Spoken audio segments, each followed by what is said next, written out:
The galaxy wasn't always a stage for war.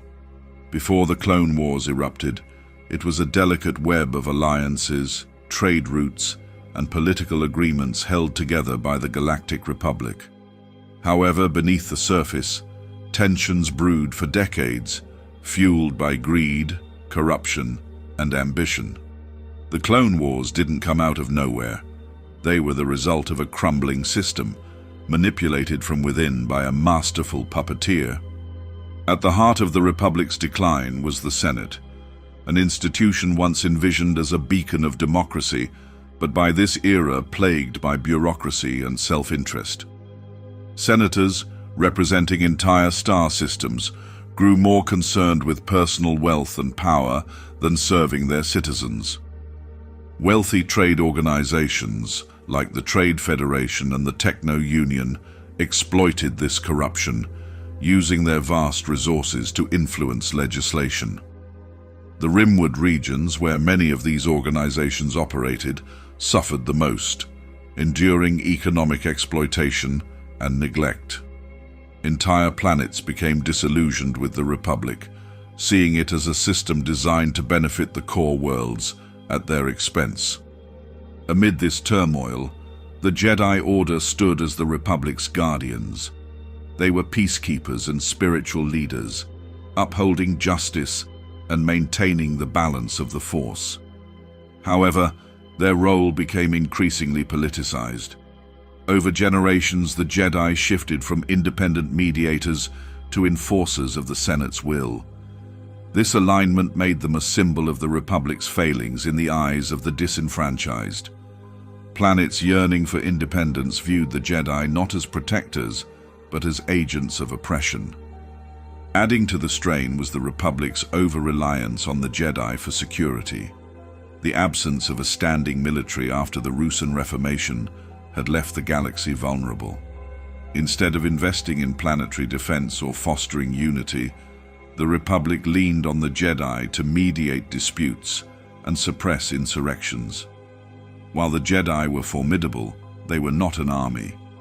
Their order, already stretched thin, was now burdened with the impossible task of maintaining peace in a galaxy descending into chaos. These cracks in the Republic's foundation provided fertile ground for manipulation. Palpatine, an unassuming senator from Naboo, was no ordinary politician. Secretly Darth Sidious, a Sith Lord, he operated in the shadows, exploiting every weakness he could find. His brilliance lay in turning the Republic's strengths, its belief in democracy, its reliance on the Jedi, and its sprawling bureaucracy, into vulnerabilities. Palpatine positioned himself as a figure of stability, using carefully orchestrated crises to consolidate power. One such crisis was the Naboo blockade, an event that highlighted the Republic's inability to protect its member worlds. The Trade Federation's invasion of Naboo, sanctioned under legal technicalities, demonstrated how powerless the Senate had become in the face of corporate interests. This failure allowed Palpatine to ascend to the position of Supreme Chancellor, a move that would set his plans in motion.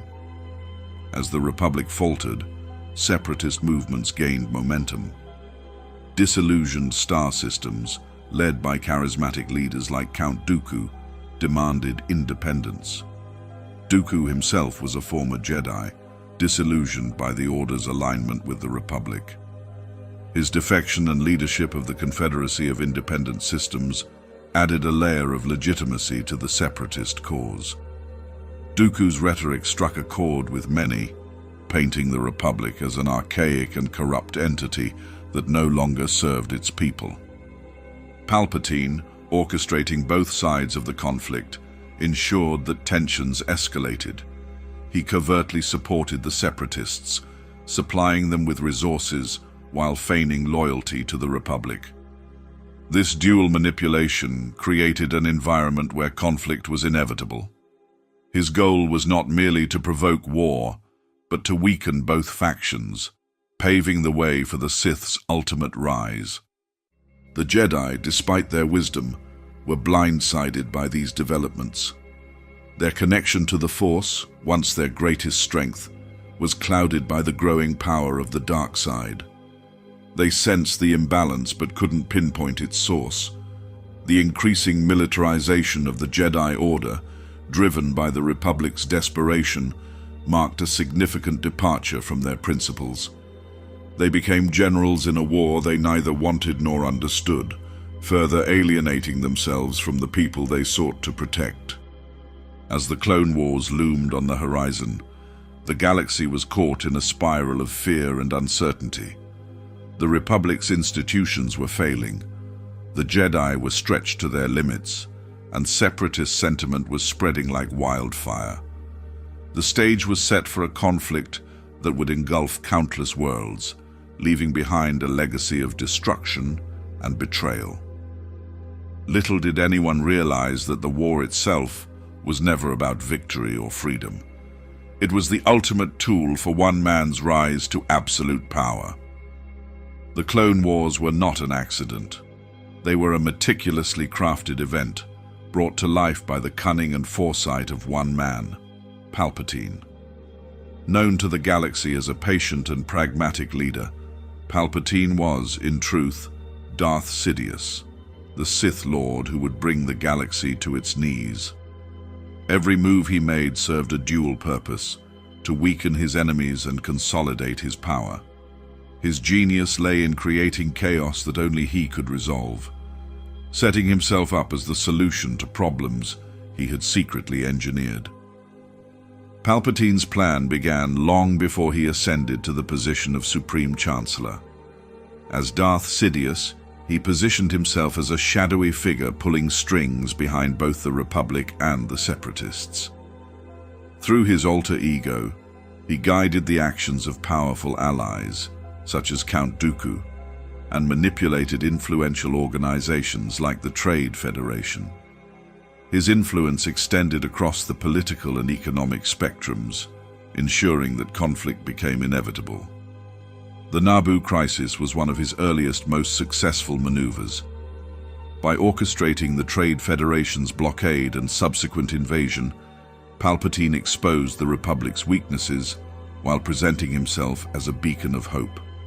This political theater enabled him to rise to Supreme Chancellor under the guise of restoring order.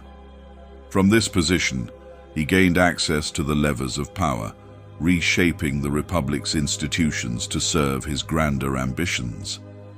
Behind the scenes, he nurtured the separatist movement through Count Dooku, his secret apprentice.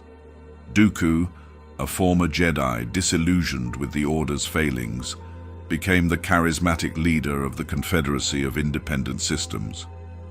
While Dooku believed he was working toward a noble goal, he was another pawn in Palpatine's scheme. By controlling both sides of the conflict, Palpatine ensured a war that he could neither lose nor win, because the outcome was irrelevant. The true prize was the erosion of trust in both the Jedi and the Republic. Palpatine's manipulation extended to the Jedi Order itself. He capitalized on their role as peacekeepers and steered them into becoming generals. This shift was more than symbolic. It was a direct assault on their values. By leading armies and engaging in warfare, the Jedi distanced themselves from their spiritual foundation. They became what they were never meant to be: soldiers in a galactic conflict. This moral compromise played perfectly into Palpatine's narrative, eroding their credibility among the populace. Another of Palpatine's masterstrokes was the creation of the Clone Army.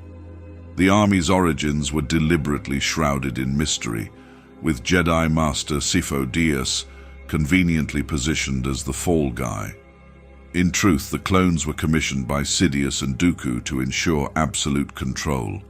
The inhibitor chips implanted in every clone served as a deadly failsafe, transforming loyal soldiers into tools of destruction at a single command. The Jedi believed the army to be their salvation, but in reality, it was a dagger held to their throats. Palpatine's genius was not just in his manipulations, but in his ability to mask his true intentions. He presented himself as a reluctant leader, burdened by the weight of the galaxy's troubles. His calm demeanor and reassuring words disguised his role as the architect of those very troubles. To the galaxy, he was a hero. To his enemies, an enigma. Even the Jedi, with all their wisdom, failed to see through the veil of deceit. As the war progressed, Palpatine consolidated more power under the guise of emergency measures. The Senate granted him authority that no one man should wield, believing it necessary to win the war. By the time his intentions became clear, it was too late.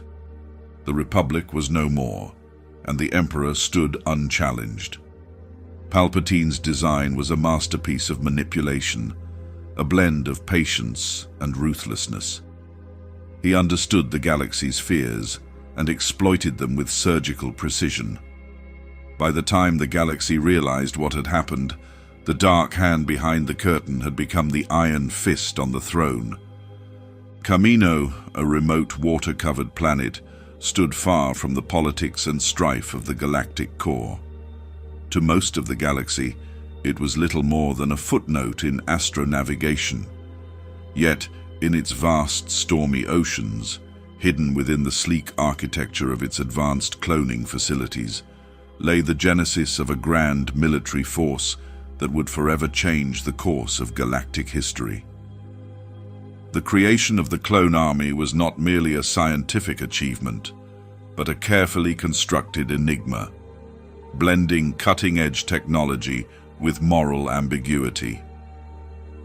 The Kaminoans, known for their expertise in genetic engineering, were commissioned to develop the army under highly secretive circumstances. Their client was Jedi Master Sifo Dyas, or so it seemed. Sifo Dyas's involvement was real, but incomplete.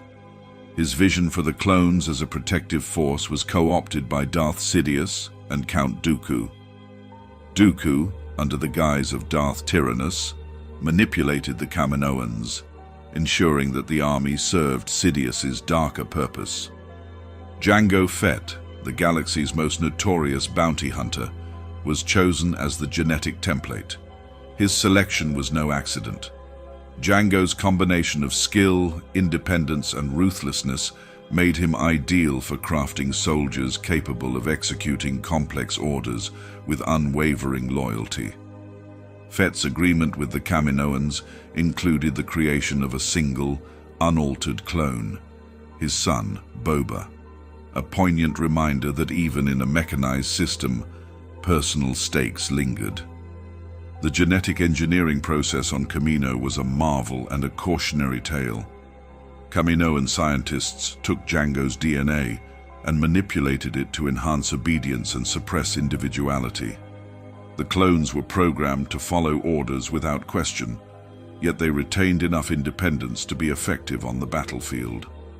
Accelerated aging ensured a steady supply of soldiers, but it also raised ethical concerns about the value placed on their lives. This moral tension only deepened with the addition of inhibitor chips, small biomechanical implants designed to enforce compliance. Officially, these chips were marketed as safeguards against rogue behavior. In reality, they were a sinister failsafe embedded at Sidious's command. The chips ensured the clones would carry out Order 66, turning on their Jedi generals with lethal precision. The very army entrusted to the Jedi was designed to destroy them. For the Kaminoans, the ethics of their work seemed secondary. Their focus was on the perfection of the craft. To them, the clones were a product, a marvel of bioengineering, ready for deployment. They viewed their work with clinical detachment, admiring the efficiency of their creation while disregarding its implications. The clones were soldiers, not individuals, and their lives were measured in terms of military utility. The Jedi's involvement in the clone army's deployment added another layer of complexity. The Jedi, traditionally peacekeepers, found themselves commanding an army born of secrecy and moral compromise. While some, like Obi-Wan Kenobi, questioned the origins of the clones, The Order as a whole accepted them out of necessity. The galaxy was at war, and the clones were the only force capable of matching the Separatists' droid armies. Despite their origins, the clones themselves emerged as deeply human.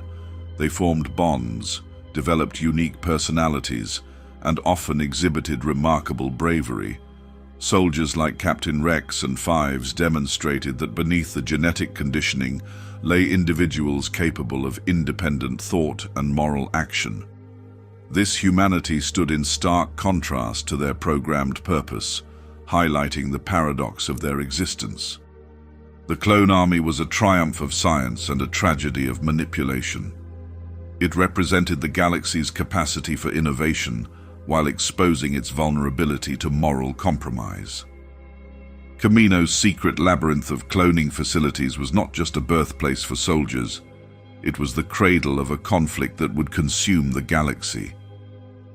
As the clones marched to war, their origins remained a mystery to most, a carefully guarded secret hiding the strings pulled by Darth Sidious. This secret, when finally revealed, would shake the galaxy to its core.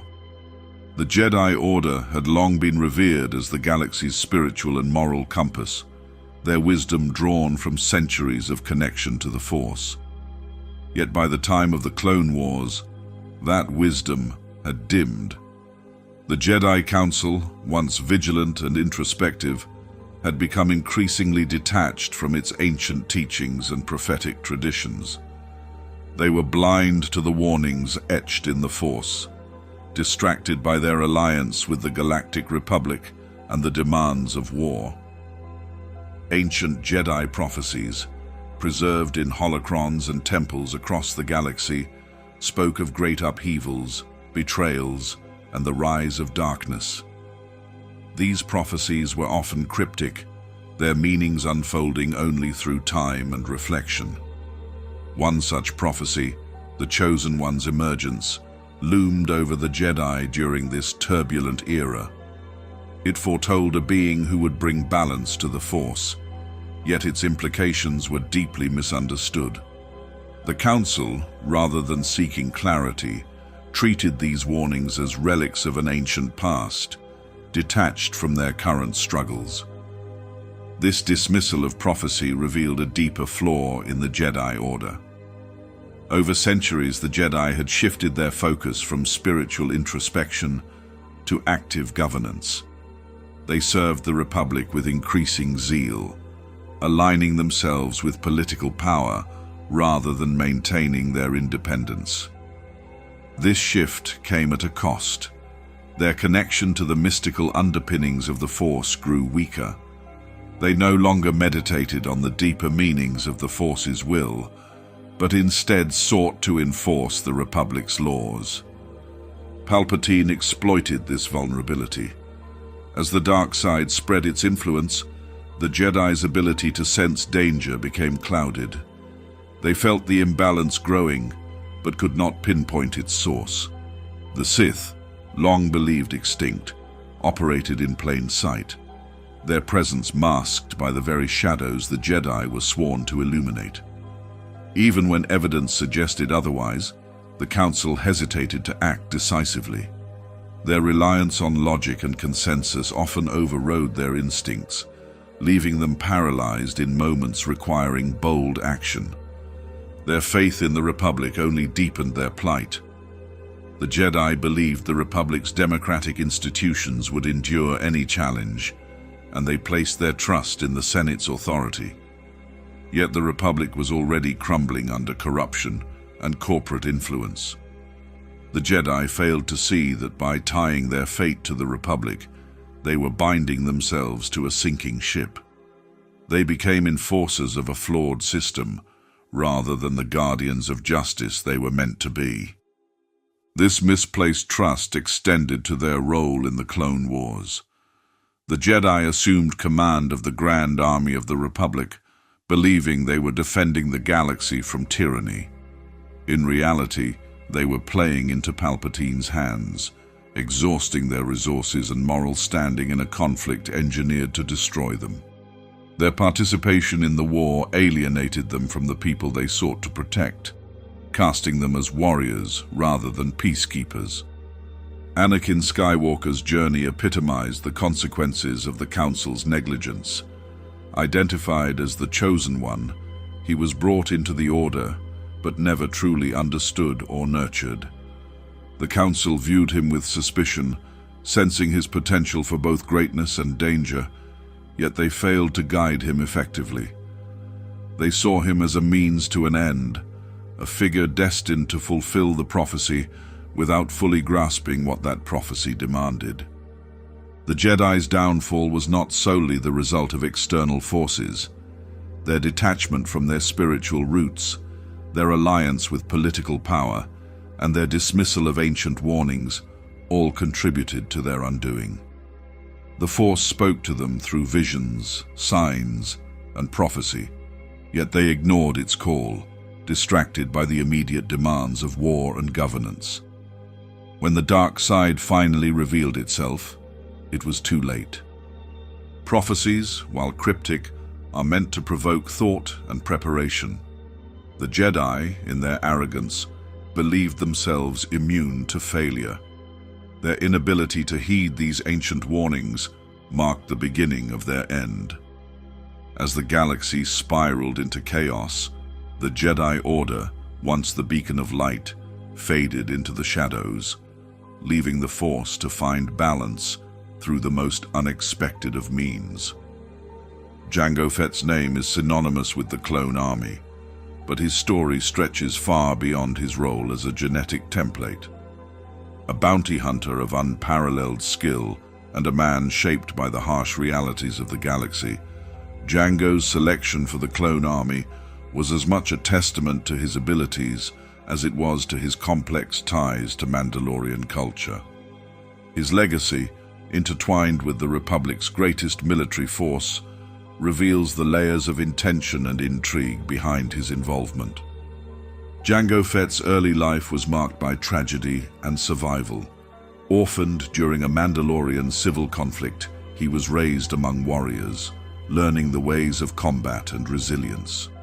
These formative years forged him into a survivor and strategist, someone who thrived in chaos.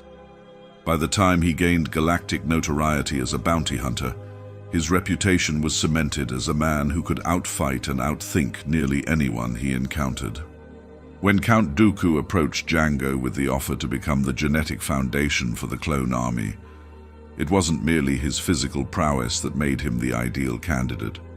His independence, tactical genius, and unshakable discipline set him apart from other mercenaries. He wasn't just a fighter, he was a professional who operated with precision and control. These qualities were crucial in crafting soldiers capable of meeting the Republic's military demands. The Kaminoans, renowned for their genetic expertise, appreciated Jango's unique qualities. His DNA was robust, adaptable, and suitable for the rigorous engineering required to create the clone army. Jango's natural abilities provided a foundation for loyalty and competence, traits enhanced through genetic modification. The clones inherited his resilience, but their programming ensured obedience, a stark contrast to Jango's fiercely independent nature. While Jango's professional qualities are evident, his ties to Mandalorian culture add complexity to his story. The Mandalorians, known as some of the galaxy's most formidable warriors, are defined by their rich history and code of honor. Yet Jango's connection to this heritage is disputed. During the Clone Wars, the pacifist regime of Duchess Satine Kryze disavowed him as a Mandalorian, dismissing his use of Mandalorian armor as mere appropriation.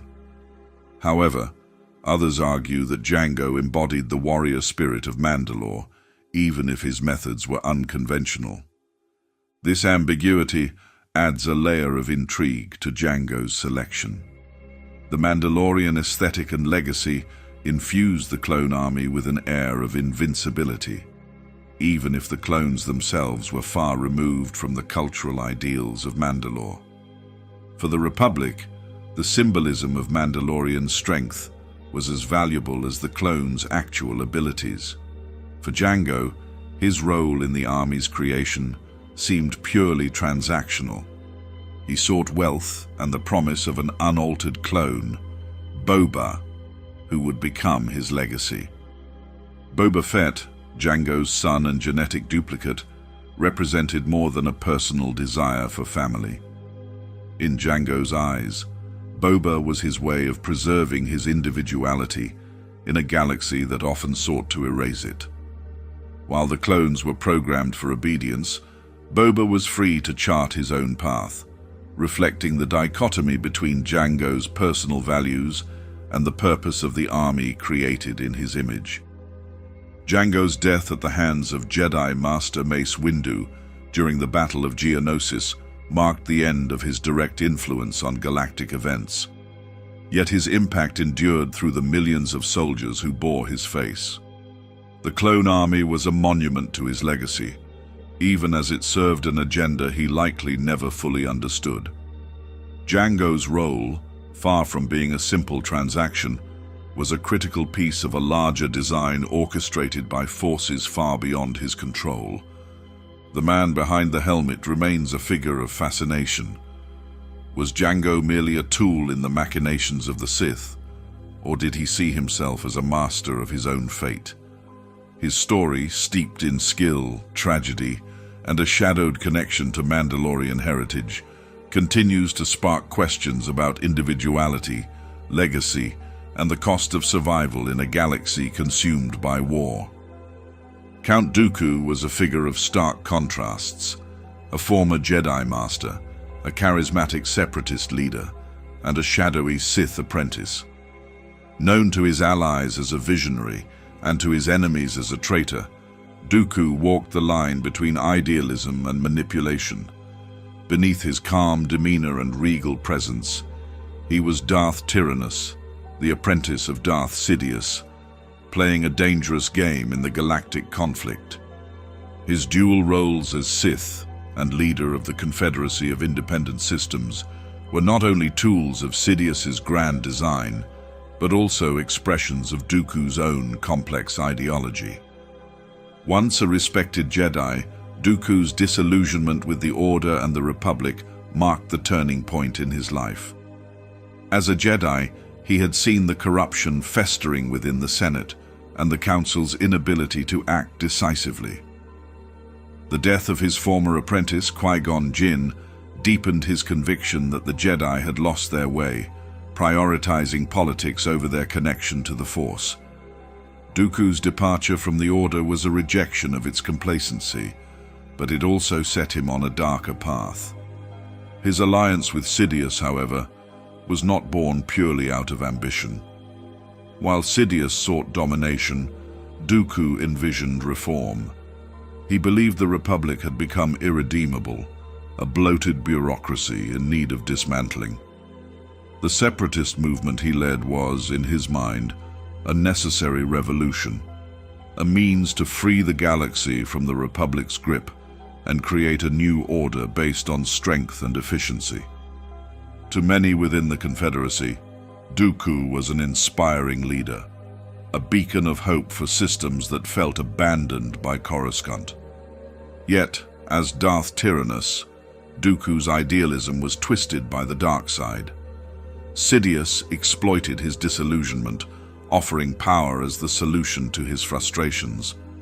In truth, Dooku was never more than a pawn in Sidious's scheme, tasked with sowing chaos and ensuring the Clone Wars served their ultimate purpose, the destruction of the Jedi and the rise of the Empire.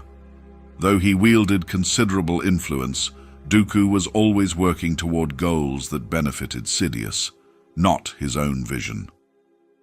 Dooku's ideological divergence from Sidious was most evident in his leadership of the Separatists.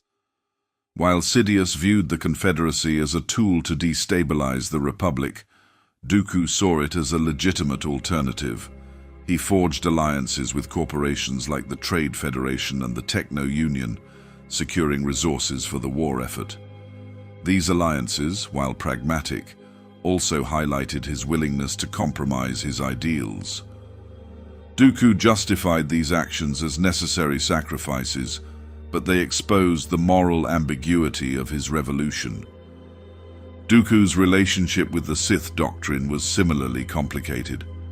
Unlike Sidious, who embraced the Sith's philosophy of betrayal and domination, Dooku retained a sense of aristocratic order. He was not motivated by chaos, but by a desire to impose his vision of stability.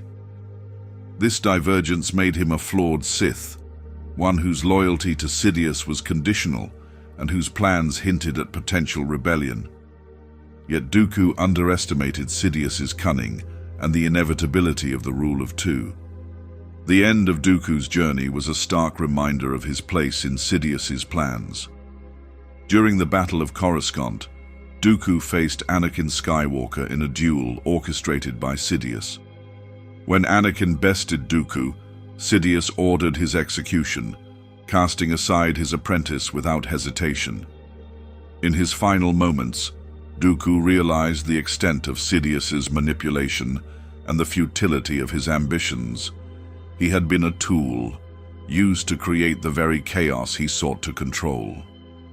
Count Dooku's legacy is one of tragedy and contradiction. He was a man who sought justice but was consumed by his thirst for power. His ideological divergence from Sidious added depth to his character, illustrating the complexities of the Sith dynamic. While he may have believed he could outmaneuver his master, Dooku's fatal flaw was his inability to see that the Sith's true nature would never allow his vision to succeed. His shadowy gambit ended as all Sith ambitions do, in betrayal and failure. The clone army of the Republic stood as a marvel of genetic engineering and military efficiency. Born in the sterile facilities of Kamino, these soldiers were crafted for a singular purpose: to fight and win the Republic's wars. Yet beneath the helmets and armor lay a deep and unsettling question about their identity. Were these men truly individuals, or were they slaves to a system that denied them autonomy? The clones were bred from the genetic template of Jango Fett, their physical and mental capabilities enhanced to create an ideal soldier. Each clone was conditioned for discipline, loyalty, and unwavering obedience. The Kaminoans, in their clinical detachment, regarded them as tools, no more unique than the weapons they wielded. This perspective was reinforced by the inhibitor chips implanted in their brains, a sinister safeguard designed to ensure their compliance with orders, no matter how reprehensible. Despite these constraints, the clones were not devoid of individuality. The camaraderie they developed on the battlefield, the nicknames they gave one another, and the personal touches added to their armor all reflected a desire to assert their humanity.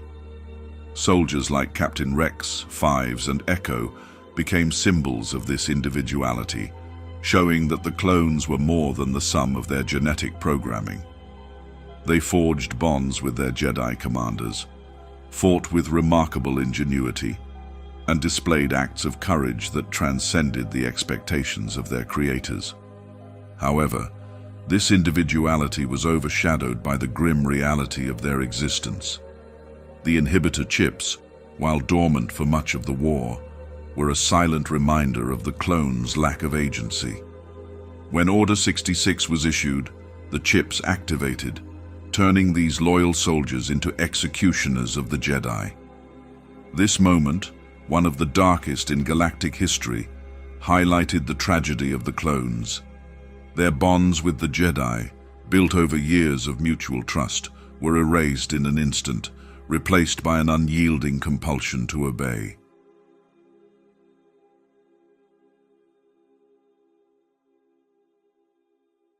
The aftermath of Order 66 left the clones in a precarious position. For many, their sense of identity was shattered. They were soldiers without a war, men who had fought valiantly only to be discarded by the newly formed empire. Some, like Rex and a small group of defectors, managed to resist the influence of their chips, carving out lives beyond the battlefield. Others were absorbed into the Empire's machinery, their individuality further stripped away as they became tools of tyranny. The ethical implications of the clone army's creation and use are profound. The Republic, ostensibly a bastion of democracy and freedom, relied on a force of engineered beings who had no choice in their fate. The Jedi, despite their moral principles, accepted the clones as allies without questioning the morality of their existence. This complicity underscores the compromises made in the face of war and the ways in which noble ideals can be eroded by pragmatism. The clones' story is one of both triumph and tragedy. They were capable of remarkable acts of heroism, yet their lives were defined by a system that denied them the freedom to choose their own path. Their individuality shone through in moments of defiance and camaraderie, but the weight of their programming was a constant shadow. As the galaxy moved forward, the legacy of the clones served as a haunting reminder of the cost of war and the ethical questions left unanswered in its wake. Through their struggles, the clones challenged the very idea of what it meant to be human. They were more than soldiers, yet less than free, a paradox that remains one of the most compelling aspects of their story.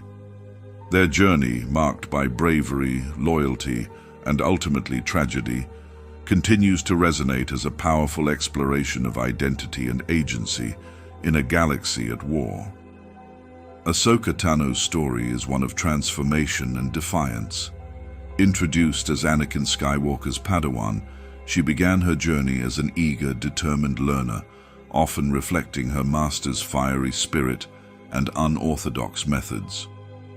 Yet unlike Anakin, Ahsoka's path was defined by her ability to see beyond the Jedi Order's rigid structure, culminating in her decision to walk away from it entirely. Her departure marked her not as a Jedi failure, but as a beacon of moral clarity in a galaxy spiraling into chaos. From the outset, Ahsoka's relationship with Anakin was pivotal to her development. As his apprentice, she learned courage and resourcefulness, but also witnessed the darker edges of his personality. Anakin's willingness to bend the rules and embrace emotional intensity left a deep impression on her, shaping her approach to leadership and decision-making. However, Ahsoka maintained a balance that Anakin often struggled to achieve. Where he leaned toward anger and attachment, she cultivated empathy and critical thinking, setting her apart from her peers. The trial that forced Ahsoka to leave the Jedi Order was a defining moment in her life. Falsely accused of terrorism and betrayed by the very institution she had sworn to serve, Ahsoka faced a profound reckoning. Although her name was eventually cleared, the damage was irreparable. The Jedi Council's willingness to cast her aside exposed the Order's growing detachment from its principles, prioritizing politics and appearances over justice. Ahsoka's choice to leave wasn't born out of anger, but out of a deep sense of disillusionment. She realized she could no longer trust an institution that had lost its way. Her departure was a quiet but profound act of defiance. By leaving, Ahsoka rejected the Jedi Council's hypocrisy and reaffirmed her own values. This choice freed her from the constraints of the Jedi Code, allowing her to navigate the galaxy with a renewed sense of purpose. Unlike Anakin, who clung to the Jedi despite his frustrations, Ahsoka had the strength to walk away, demonstrating a resilience that her former master lacked. In many ways, Ahsoka became a counterbalance to Anakin. Her decision to leave the Order highlighted the very flaws that would later contribute to his fall. While Anakin succumbed to the dark side's promises of control and power, Ahsoka chose self-determination, even at great personal cost. Her independence and moral clarity stood in stark contrast to Anakin's growing internal conflict. She represented the potential for growth and balance, a path he could have followed, but ultimately didn't. Ahsoka's journey didn't end with her departure. As the Clone Wars continued, she played a critical role in uncovering the truths that the Jedi and the Republic had ignored. Her actions during the Siege of Mandalore demonstrated her ability to lead and inspire without the weight of the Jedi Council's authority. Her confrontation with Maul, and later her survival of Order 66, solidified her place as one of the galaxy's most capable and principled figures. Her post-war life further underscored her unique position. She wasn't bound by the Jedi's failures, nor was she seduced by the dark side. Instead, she charted a path of her own, aiding the nascent rebellion and mentoring figures like Ezra Bridger. Ahsoka's presence in the galaxy was a reminder of what the Jedi could have been, an institution focused on compassion, justice, and the greater good, unshackled by bureaucracy and dogma. Ahsoka Tano's story remains one of the most compelling in Star Wars. Her decision to leave the Jedi Order was a moment of courage and clarity that defined her character and set her apart in a galaxy consumed by conflict. She was a moral counterweight to Anakin Skywalker, a figure who showed that walking away from a broken system could lead to a greater sense of purpose. Through her choices and actions, Ahsoka became a symbol of hope, resilience, and the enduring power of integrity. The Jedi Order, once revered as the galaxy's spiritual and moral compass, found itself increasingly disconnected from its core principles during the final years of the Republic. This detachment was not merely a result of political entanglement, but also a consequence of the dark side's growing influence. As Darth Sidious's plans unfolded, the Jedi's ability to perceive threats and interpret the will of the Force diminished. Their foresight, once a powerful tool, became clouded, leaving them vulnerable to manipulation and ultimately leading to their downfall. The dark side's interference in the Force was both subtle and pervasive. Sidious, a master of deception, had long since woven his influence into the fabric of galactic affairs. His presence was like a shadow cast over the Force, obscuring the light and distorting the Jedi's ability to see clearly. This phenomenon, often referenced by Yoda and Mace Windu, created a sense of unease within the Council. They knew something was amiss but couldn't pinpoint the source of the disturbance. This clouding of the Force wasn't an accident. It was a deliberate strategy. Sidious's mastery of the dark side allowed him to shroud his true identity and intentions. He manipulated events from the shadows, ensuring that the Jedi were always reacting rather than acting. This reactive stance further eroded their confidence and effectiveness. The Jedi, who prided themselves on their wisdom and foresight, became blind to the web of deception enveloping them. The Clone Wars exacerbated this problem. The Jedi's role as generals in the conflict pulled them away from their spiritual roots and deeper connection to the Force. Instead of meditating on the currents of destiny, they were drawn into the chaos of battle, forced to make decisions that prioritized military strategy over moral clarity. This shift not only weakened their ability to sense the dark side, but also played directly into Sidious's hands. By embedding the Jedi within the machinery of war, he ensured their focus was divided and their vulnerability increased. The loss of foresight wasn't just a tactical disadvantage, it was a moral crisis. The Jedi, who had once served as guardians of peace, found themselves complicit in a war that contradicted their core values. Their inability to see the true nature of the conflict, engineered by Sidious to destroy them, highlighted the extent of their disconnection from the Force. They became blind to the deeper truths, such as the nature of the clone army and the Sith's resurgence. The clouding of their vision also led to critical missteps.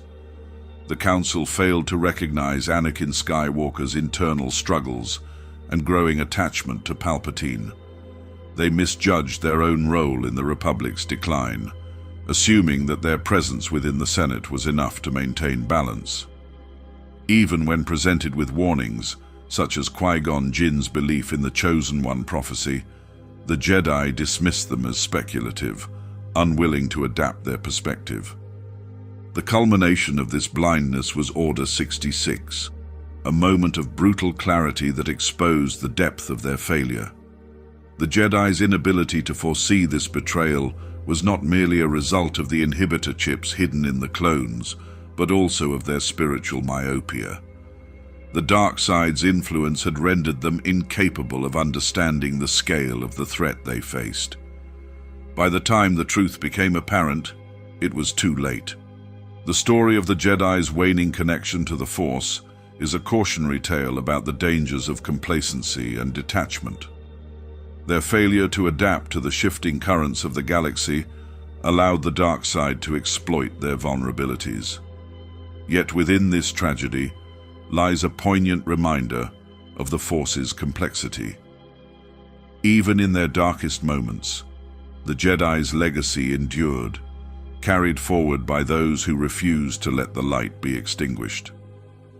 Their story is a testament to the ongoing struggle between light and dark, a struggle that continues to shape the galaxy. The Jedi Council, once a revered symbol of wisdom and balance, became a microcosm of the Order's gradual decline. As the galaxy changed around them, the Council's inability, or unwillingness, to adapt proved to be one of their greatest failings. Rigid in their dogma and blind to the shifting dynamics of the Republic, they became ensnared in a web of their own making, their arrogance leaving them vulnerable to the dark side's manipulations. At the heart of the Jedi Council's failure was their unwavering adherence to tradition. The Council saw themselves as the ultimate interpreters of the Force, viewing their centuries-old practices as sacrosanct. Yet this rigidity came at a cost. As the galaxy faced new challenges, from the rise of corporate powers to the deepening corruption within the Senate, the Jedi's refusal to evolve made them increasingly out of touch. Instead of addressing the root causes of the Republic's decay, they clung to their established roles as peacekeepers and advisors, even as those roles became less relevant. The Council's detachment from the galaxy's realities was further exacerbated by their isolation. The Jedi Temple, a towering bastion on Coruscant, became both a sanctuary and a prison. The very structure that symbolized their authority also shielded them from the struggles of ordinary beings. This detachment led to decisions that often appeared cold and calculated, rather than compassionate and just. When conflicts arose, the Council viewed them through the lens of their code, rather than the lived experiences of those affected. This inflexibility was particularly evident in their handling of Anakin Skywalker. Recognized as a prodigious talent with unparalleled potential, Anakin was brought into the Order under controversial circumstances. The Council's skepticism of his Chosen One status and their reluctance to fully embrace him created a tension that defined his Jedi career. Rather than nurture his unique abilities and address his emotional struggles, the Council sought to mold him into their vision of a perfect Jedi. This approach only deepened Anakin's feelings of isolation and resentment. The Council's arrogance extended to their relationship with the Senate. Entrusted as guardians of peace, the Jedi often operated as enforcers of the Republic's will, believing their moral authority was sufficient to counterbalance political corruption. However, by entangling themselves in the Republic's bureaucracy, they compromised their independence. The Clone Wars further entrenched this dynamic, with the Jedi taking on military leadership roles that were fundamentally at odds with their spiritual mission. Their willingness to serve as generals blurred the line between protectors and participants, eroding their credibility. Perhaps the most glaring example of the Council's misjudgment was their dismissal of warnings from within their own ranks. Qui-Gon Jinn's unconventional approach to the Force, which emphasized intuition and adaptability, was often dismissed as heretical. His belief in Anakin's destiny as the Chosen One was met with skepticism, even as evidence mounted. This pattern repeated itself with figures like Ahsoka Tano, whose departure from the Order underscored the Council's inability to self-reflect or admit fault. The Council's greatest failing, however, lay in their inability to recognize the growing threat posed by the dark side. While they were aware of a disturbance in the Force, their arrogance led them to believe they could contain it. They underestimated the cunning of Darth Sidious and overestimated their own ability to navigate the complexities of the Clone Wars.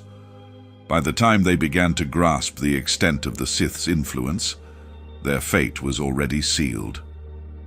The Jedi Council's downfall serves as a stark reminder of the dangers of complacency and hubris.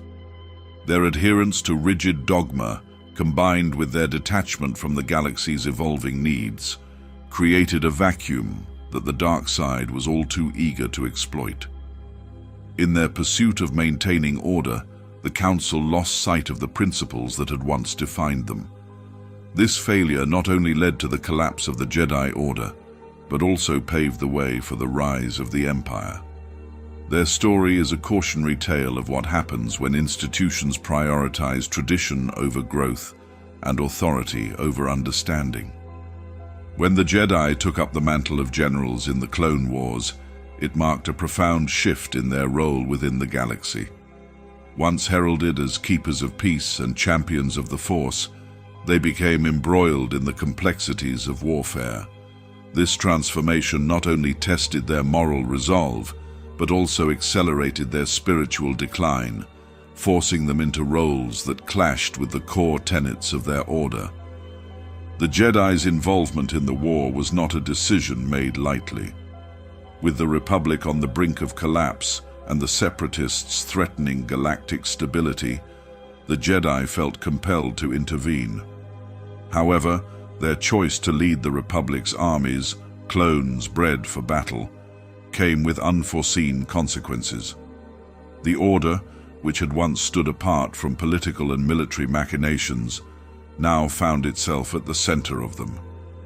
This entanglement blurred the lines between protectors and combatants, creating an identity crisis that reverberated through every level of their organization. One of the most significant challenges the Jedi faced was reconciling their teachings with the realities of war. The Jedi Code emphasized non-violence, compassion, and the sanctity of life. Yet as generals, they were required to command troops, strategize battles, and make decisions that often led to mass casualties. This dichotomy created a dissonance within the Order, as Jedi were forced to suppress their principles in favor of practicality. For many, this erosion of their moral foundation became an inescapable burden. The clones themselves added another layer of complexity. Bred for obedience and engineered for war, the clones were seen by many Jedi as tools of the Republic's defense. However, as the war progressed, individual Jedi began to form personal bonds with their soldiers. The clones were no longer faceless assets. They were individuals with names, personalities, and aspirations.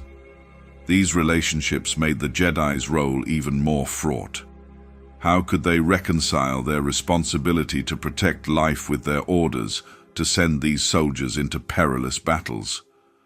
For Jedi like Anakin Skywalker and Ahsoka Tano, this tension was deeply personal, as they struggled to balance their duty to the Republic with their loyalty to their troops. The war also forced the Jedi to make compromises that undermined their credibility. In their efforts to support the Republic, they aligned themselves with political leaders and military strategies that often ran counter to their ideals. For example, their tacit approval of questionable tactics, such as espionage, assassinations, and collateral damage, further distanced them from their original mission.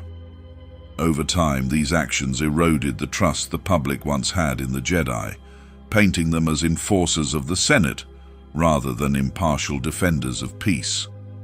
The spiritual toll of the war was perhaps the most profound consequence of the Jedi's involvement. Immersed in violence and consumed by the urgency of battle, they lost their connection to the Force's deeper currents. Meditation and introspection, once cornerstones of their practice, became luxuries they could scarcely afford. The dark side's influence, already growing through the machinations of Darth Sidious, thrived in this environment of conflict and despair. Many Jedi found themselves questioning their purpose, their methods, and their very identity. The Clone Wars revealed the Jedi's vulnerability in a way no previous challenge had. Their moral dilemmas, compounded by the strain of leadership and the horrors of war, exposed the fragility of their principles when tested against the harsh realities of a galaxy at war. These struggles not only weakened the Jedi individually, but also fractured the Order as a whole. By the time the war reached its devastating conclusion, the Jedi were no longer the same noble guardians they had once been. Their moral erosion had set the stage for their ultimate downfall, leaving behind a legacy of choices that would haunt the galaxy for generations to come. Master Yoda, the enduring symbol of wisdom in the Jedi Order, faced some of the most profound dilemmas in the final years of the Republic. As Grand Master, his every decision carried immense weight, yet his actions during the Clone Wars often raise questions. Was he quietly guiding events with a deeper understanding of the Force, or did his hesitations reflect a passive resignation to the inevitable? Yoda's connection to the Force was unparalleled. With centuries of experience and a profound spiritual bond, he often sensed the subtle ripples of destiny long before others. However, even Yoda was not immune to the dark side's shroud. Throughout the Clone Wars, he frequently voiced concerns about the growing imbalance within the Force, but his cryptic warnings often lacked actionable clarity. His inability to see through the Sith's intricate web left him grappling with doubt, an uncharacteristic burden for someone of his stature. One of Yoda's most debated decisions was his handling of Anakin Skywalker. From the outset, Yoda expressed reservations about Anakin's place within the Order. The boy's strong attachments and emotional intensity were red flags that Yoda could not ignore. Yet despite these misgivings, Yoda ultimately supported Anakin's training, perhaps understanding that the Chosen One prophecy demanded a unique path. This cautious acceptance of Anakin's role highlights Yoda's willingness to trust in the Force, even when the outcomes were uncertain.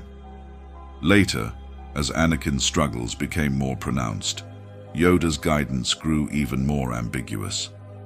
His advice to Anakin during moments of personal crisis, such as the Jedi Council's refusal to grant Anakin the rank of Master or his visions of Padme's fate, often came across as detached.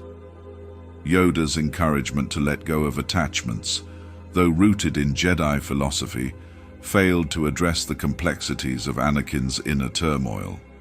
Some interpret this as Yoda adhering strictly to doctrine, while others wonder if he sensed Anakin's fall and chose to let events play out as part of the Force's greater plan.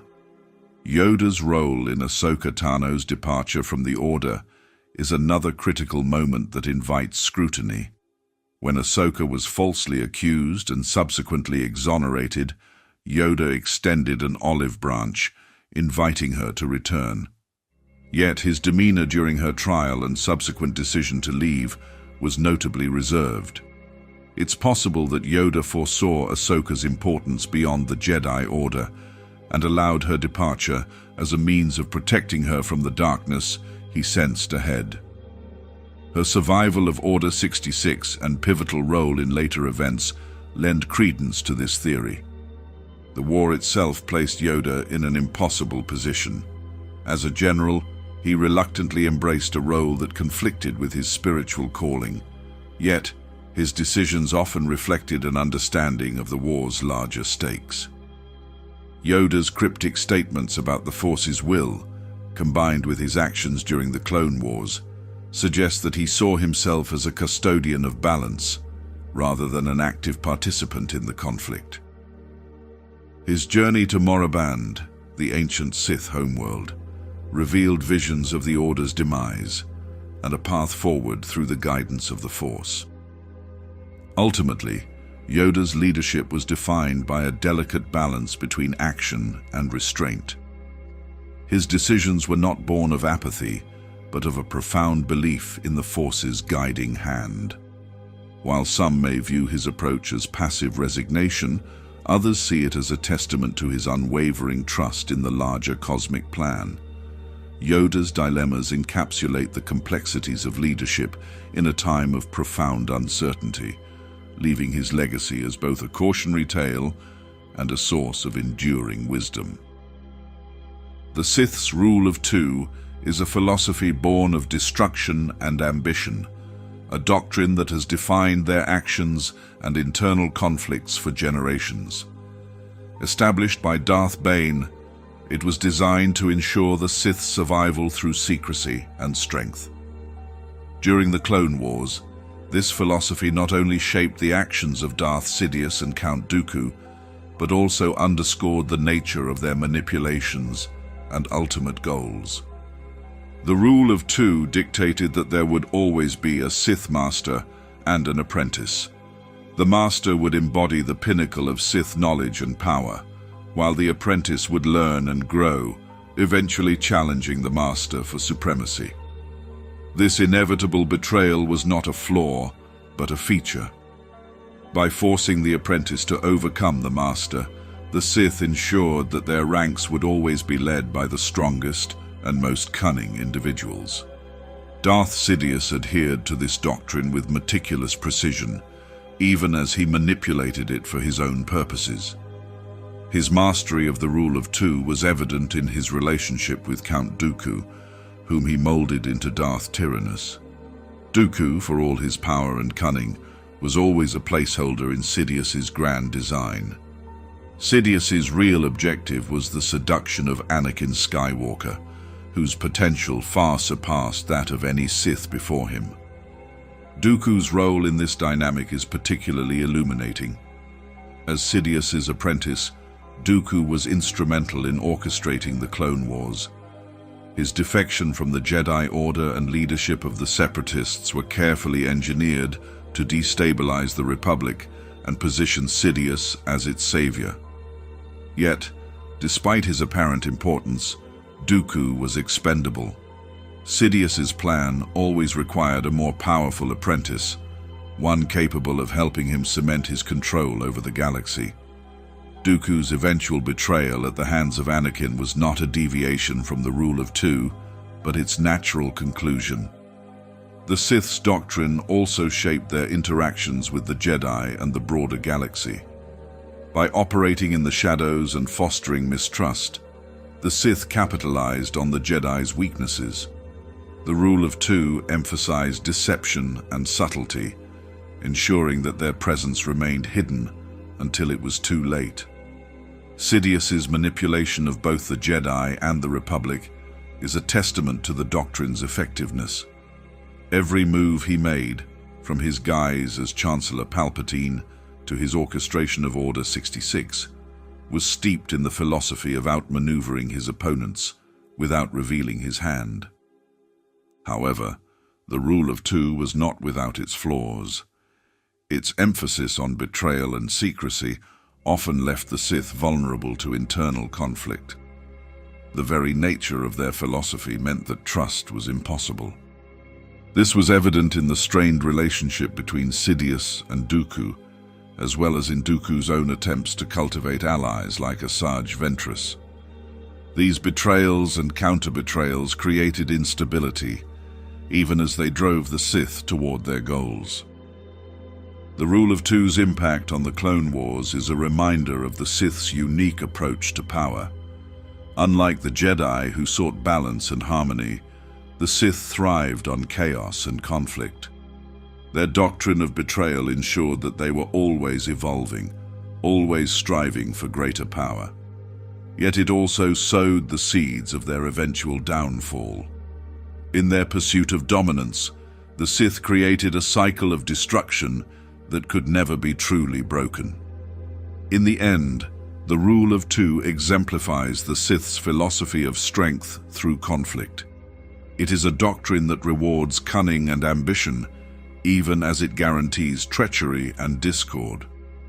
During the Clone Wars, this philosophy was both their greatest weapon and their most profound vulnerability, shaping their actions and ensuring their legacy as one of the galaxy's most enduring forces of chaos. The Night Sisters of Dathomir, with their shadowy rituals and unparalleled command of dark magic, stood apart as one of the galaxy's most enigmatic factions during the Clone Wars. Their relationship with the Sith, particularly Darth Sidious, was a volatile mix of intrigue, manipulation, and rivalry. At the heart of this dynamic was Mother Talzin, the formidable matriarch of the Night Sisters, whose vendetta against Sidious framed much of their uneasy interactions. The Night Sisters were not Sith, but their mastery of the dark side gave them a distinct and potent role in galactic affairs. Unlike the Sith, who wielded the dark side for personal ambition, the Night Sisters channeled it through rituals, binding their magic to the energies of their homeworld. This difference in philosophy set the stage for a relationship that was as much about mutual interest as it was about mutual distrust. Mother Talzin's connection to Darth Sidious was deeply personal and filled with betrayal. Years before the Clone Wars, Talzin and Sidious had a working relationship, one based on their shared knowledge of the dark side. Talzin claimed that Sidious promised her great power, even hinting at making her his apprentice. Instead, Sidious turned against her, taking her son, Maul, as his apprentice and severing any ties with the Night Sisters. This act of treachery ignited a feud that simmered beneath the surface of galactic events. Talzin's bitterness toward Sidious defined much of the Night Sisters' actions during the Clone Wars. She used her magic to bolster her allies and retaliate against her enemies, always maneuvering to undermine Sidious's plans. Her support of Asajj Ventress, a Sith assassin cast aside by Count Dooku, was a calculated move. By empowering Ventress, Talzin sought to disrupt the Sith's balance of power and exact revenge on both Dooku and Sidious. The Sith, for their part, saw the Night Sisters as both a resource and a threat. Sidious recognized the potential of their dark magic, but he also understood the dangers of their independence. The Night Sisters' ability to create warriors like Savage Opress, a deadly enforcer imbued with immense strength, showed their capability to rival the Sith in influence. However, Sidious ensured that their power was never unchecked. When Talzin's schemes grew too bold, he authorized Dooku and General Grievous to obliterate the Night Sisters' stronghold on Dathomir. The massacre of the Night Sisters was a brutal reminder of the Sith's ruthlessness. Yet, it was not merely a show of force. By eliminating the Night Sisters, Sidious removed a wild card that threatened his carefully laid plans. Despite this, Talzin survived, continuing to challenge the Sith from the shadows. Her resurrection of Maul and her attempts to reclaim power through him were bold acts of defiance, even as they ultimately led to her destruction. The dynamic between the Sith and the Night Sisters underscores the complexities of dark side alliances. While they occasionally cooperated, their goals were fundamentally opposed. The Sith sought domination through hierarchy and control, while the Night Sisters wielded their magic to preserve their community and heritage. These differences ensured that their relationship was always fraught with tension. Mother Talzin's feud with Sidious was more than a personal vendetta. It was a clash of philosophies and power structures. Her legacy, marked by resilience and defiance, stands as a testament to the Night Sisters' unique place in the Star Wars saga. They were not merely pawns in the Sith's schemes. They were a force unto themselves, capable of shaping the galaxy in their own mysterious way. Darth Maul's re-emergence was one of the most shocking twists in the Clone Wars era, disrupting the Sith's meticulously planned schemes and altering the galactic power dynamic. Once presumed dead after his defeat by Obi-Wan Kenobi on Naboo, Maul's survival and return exemplified the resilience of dark-side users and the unpredictability of the Force itself. Maul's fall from grace was a calculated move by his master, Darth Sidious. Sidious had groomed Maul as a weapon, not as a successor. When Maul was defeated and presumed dead, Sidious seamlessly shifted his plans, leaving no room for sentiment. But Maul, fueled by hatred and revenge, clung to life. His survival was not a testament to Sith doctrine, but a testament to his raw determination and sheer willpower. Discovered by his brother Savage Opress on the junk-strewn planet of Lotho Minor, Maul was a shadow of his former self. Years of isolation and madness had left him broken, both physically and mentally. Yet Mother Talzin and the Night Sisters restored him, not out of compassion, but as part of a larger effort to strike back at Sidious and his apprentice, Count Dooku. This restoration set Maul on a path of vengeance, but it also transformed him into an agent of chaos, a wild card in the Force's cosmic balance. Once healed, Maul wasted no time asserting his presence. He sought to reclaim his identity and position, not as a servant of Sidious, but as a rival to his former master. Maul's newfound independence defied Sith tradition. He rejected the rule of two, instead building his own power base. From forming alliances with criminal syndicates like the Pike Syndicate and Black Sun, to seizing control of Mandalore, Maul's ambition extended far beyond personal revenge. He sought to rewrite the rules of power in the galaxy.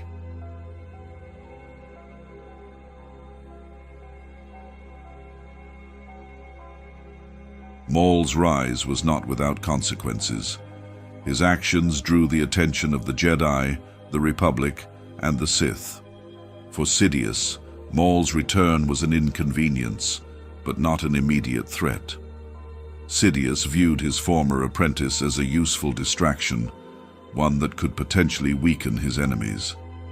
Yet, as Maul's power grew, so did the danger he posed.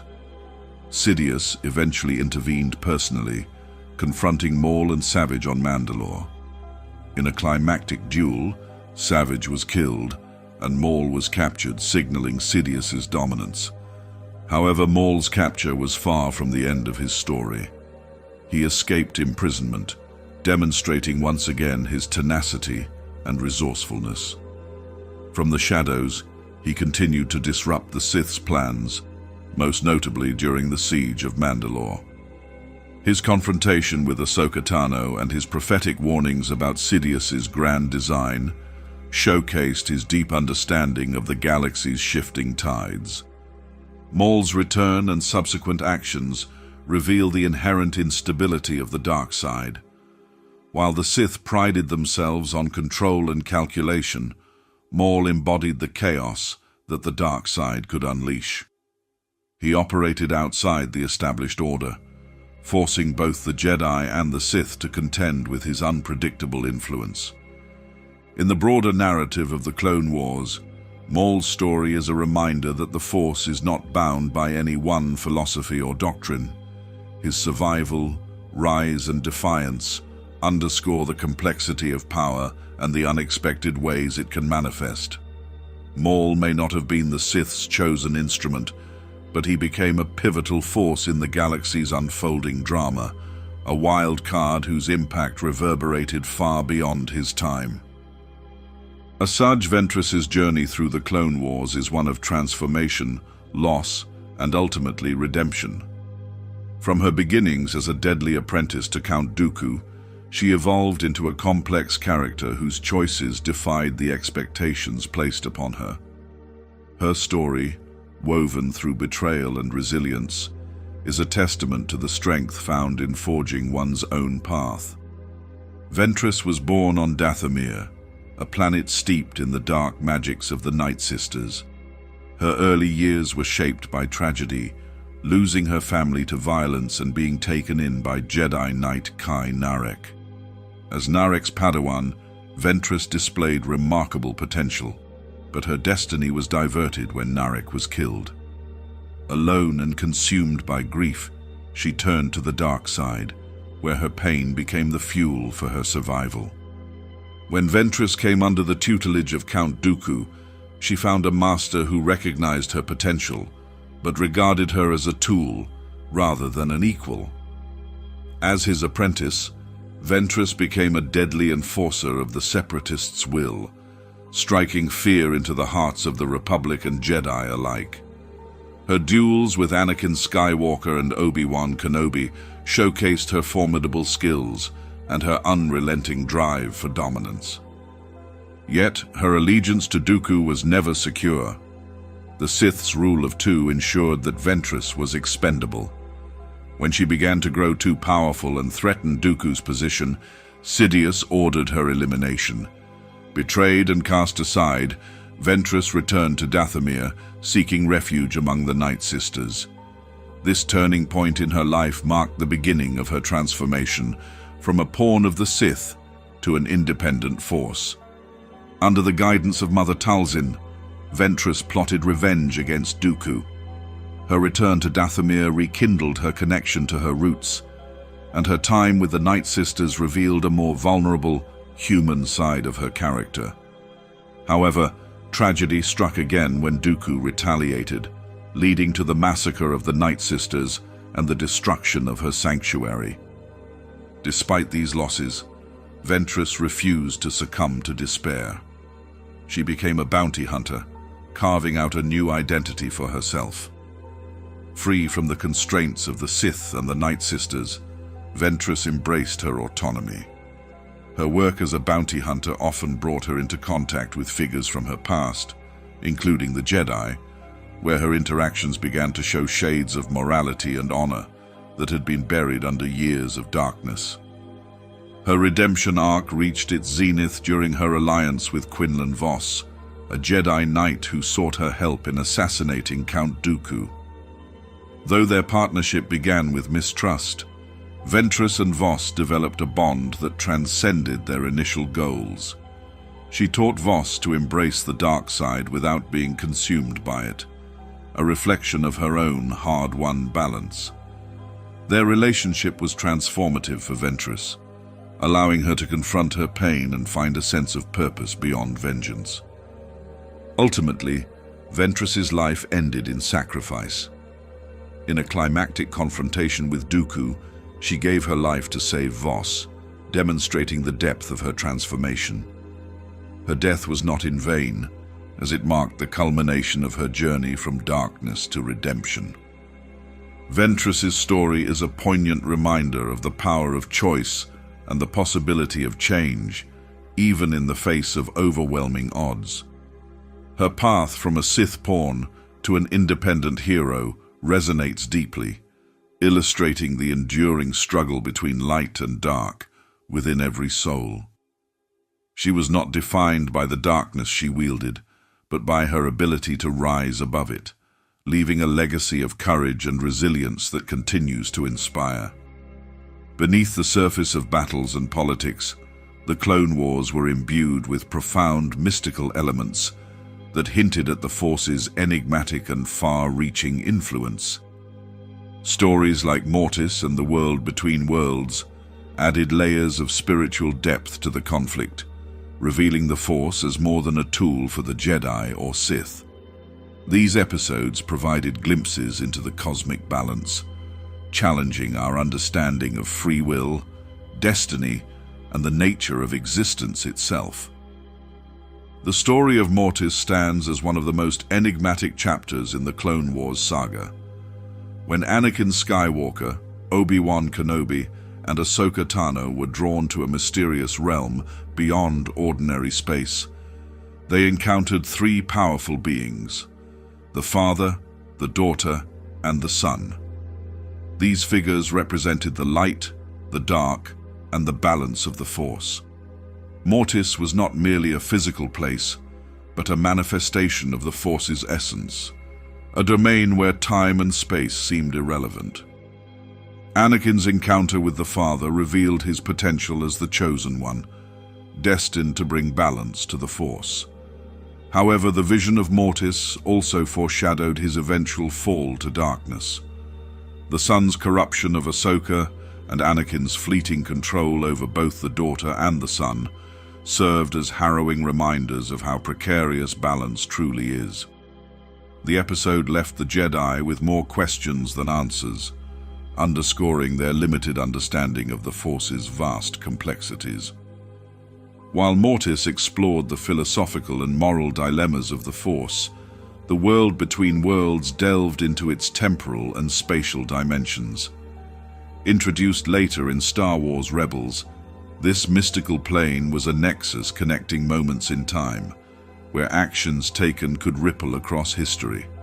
Though not directly tied to the Clone Wars, its connection to the era was undeniable, as it provided insights into events shaped by the conflict and its key players.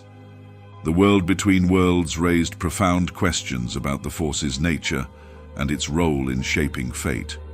Could individuals truly change the past, or were they merely instruments of a larger, predetermined design?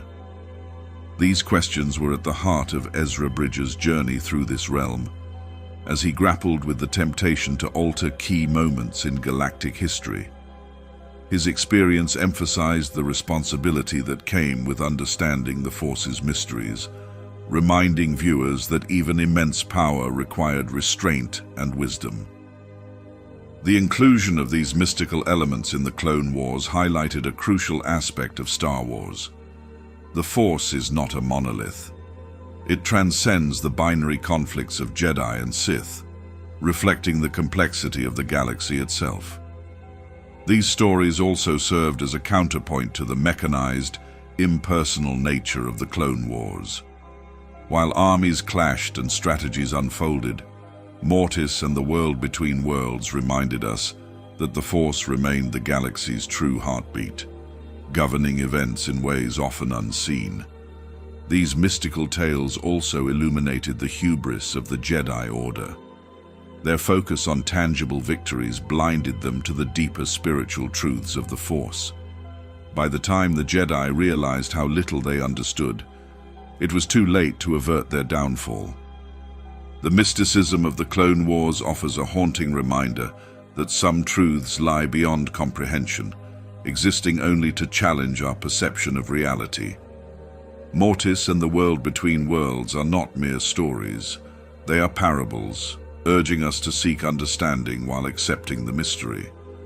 Through these lenses, the Clone Wars are elevated from a mere galactic struggle to a profound exploration of the Force's infinite complexity. The execution of Order 66 marked a devastating turning point in galactic history, bringing an abrupt and catastrophic end to the Jedi Order. Yet for all its suddenness, questions linger. Could the Jedi have foreseen this betrayal? The ancient prophecies they so often pondered contained warnings of a profound calamity. Still, the Jedi's own hubris and the shroud of the dark side blinded them to the threat growing in plain sight. Central to the discussion is the prophecy of the Chosen One. The ancient Jedi texts foretold a being who would bring balance to the Force. Many believed Anakin Skywalker to be that figure, but their interpretation of balance was flawed. The Jedi equated balance with the eradication of the Sith, failing to consider that balance might necessitate the fall of their own order. This narrow view created a vulnerability, as they were unable to see the full scope of the prophecy's implications. Adding to their missteps was the Jedi Council's dismissal of more cryptic warnings. The holocrons and archives of the Jedi contained records of seers and mystics who spoke of a great betrayal from within. Some visions were eerily specific, referencing armies turning on their masters and the rise of a shadow from within the Republic.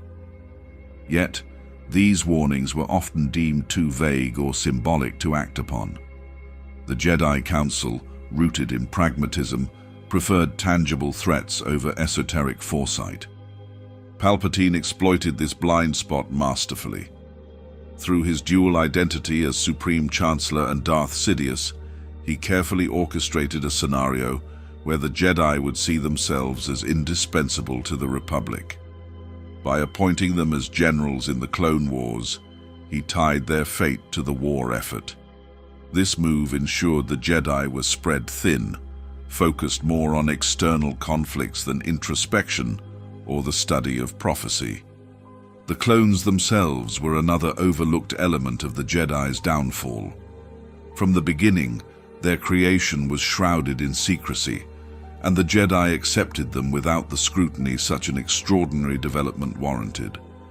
Hints of their true purpose were scattered throughout the war: their loyalty to the Chancellor, their inhibitor chips, and even their training to respond to specific command protocols. Yet, these red flags were consistently ignored in favor of the immediate need for soldiers. The role of the Sith in clouding the Jedi's foresight cannot be overstated. Through dark side manipulation, Sidious ensured that the Jedi were blind to his schemes. This was not just a matter of skillful deception, but also a reflection of how deeply the Sith understood the Jedi's weaknesses. The Sith knew that the Jedi, preoccupied with maintaining their role as peacekeepers, would overlook subtle shifts in the Force until it was too late. Order 66, when issued, felt sudden to many.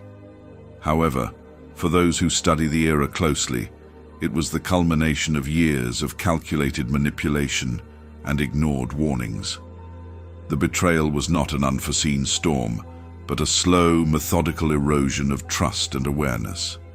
Ancient prophecies spoke of darkness and upheaval, but the Jedi, trapped by their dogma and reliance on tradition, failed to see their immediate relevance. In the aftermath, it is clear that the Jedi could have done more to heed the warnings embedded in their own lore. Their archives were a treasure trove of insights into the Force, yet their focus on the present war prevented them from engaging with these teachings meaningfully. The lesson of Order 66 is not merely one of betrayal, but also of the cost of ignoring the past and its wisdom. The tragic irony of Order 66 lies in its inevitability. The Jedi's inability to adapt, their dismissal of ancient prophecies, and their failure to see beyond the veil of the dark side sealed their fate.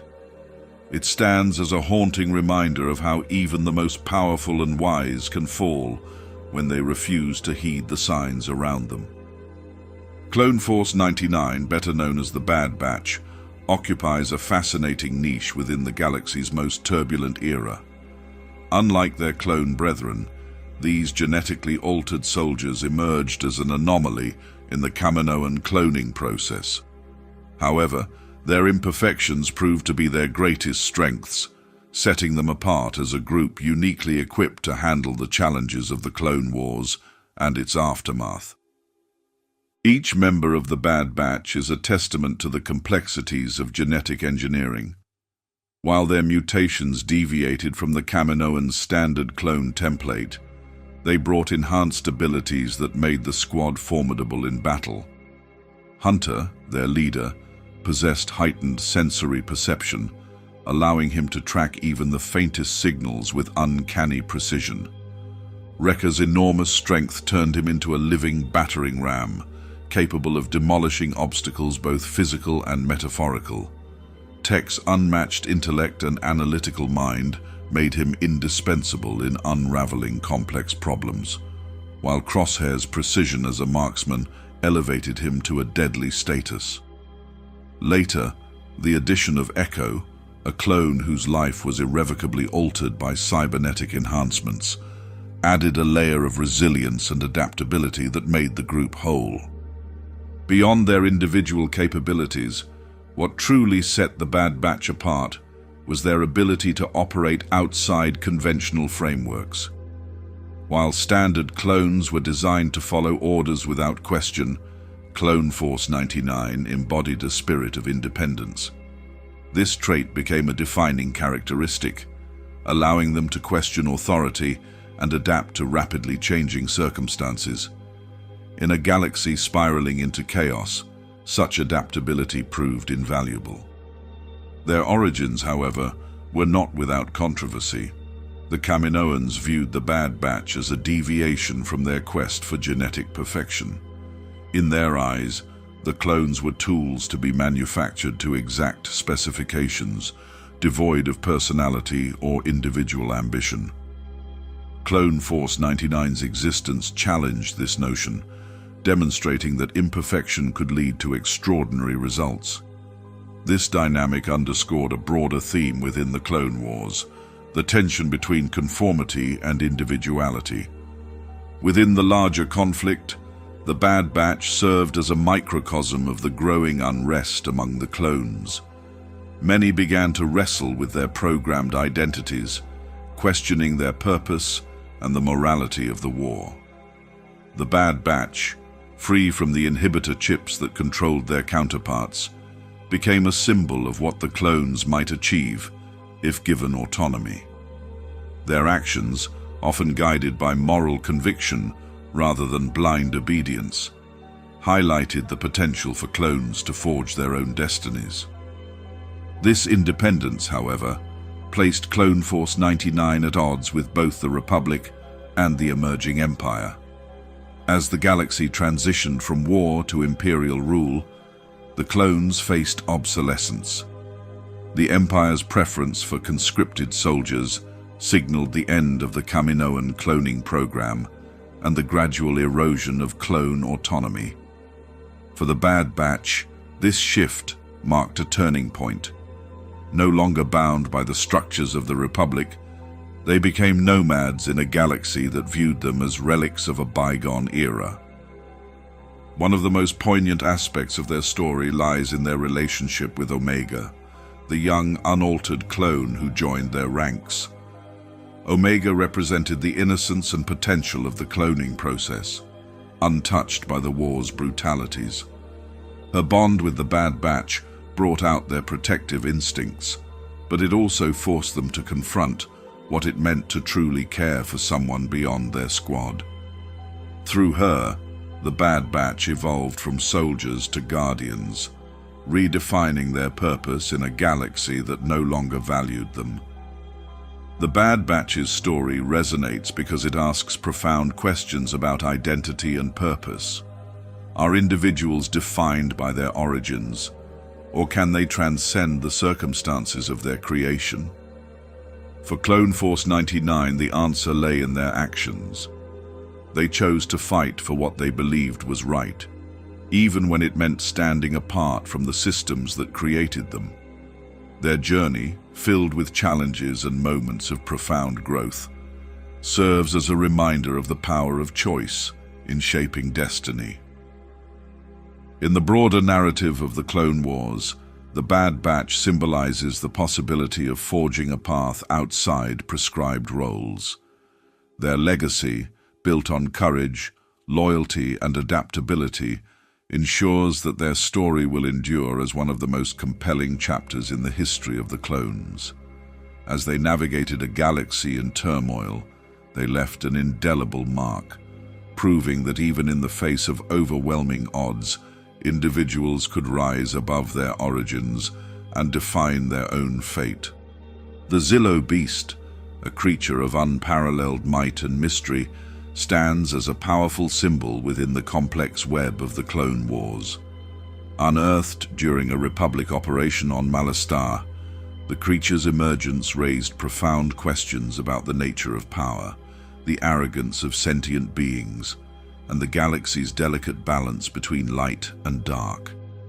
Its story, though brief, echoes with thematic depth, offering a natural counterpoint to the artificial conflicts orchestrated by the Sith and Jedi alike. The Zillo Beast's origins trace back to a bygone age when Malasthar's surface was dominated by colossal creatures and untouched ecosystems. This apex predator's resilience was unmatched, its scales impervious to any known weaponry, a biological marvel seemingly crafted to endure the ravages of time and conflict. Its reawakening, however, was no accident.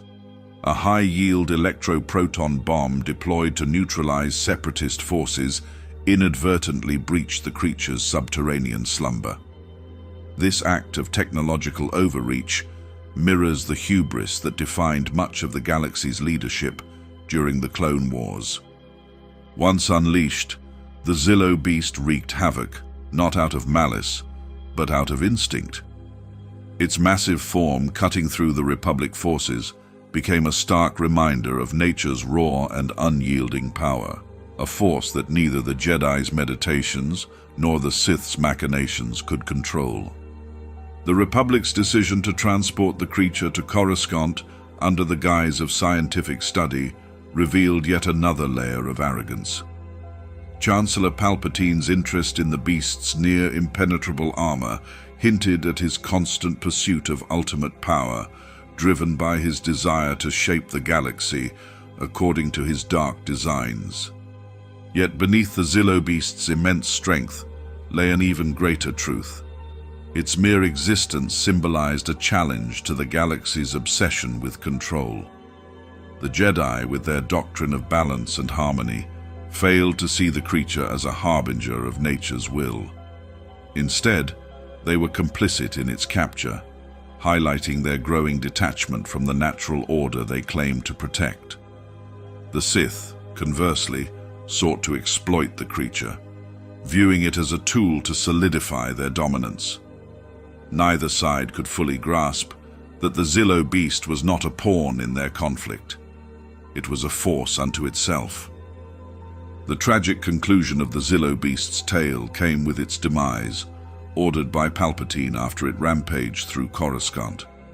Poisoned and subdued, its towering body fell, marking the end of a brief yet impactful chapter in the Clone Wars. However, even in death, the Zillo Beast left behind unanswered questions and a haunting legacy.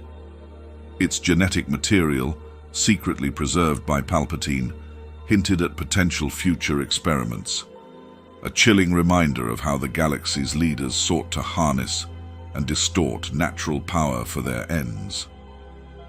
In the broader narrative, the Zillo Beast serves as a mirror to the Jedi and Sith's eternal struggle.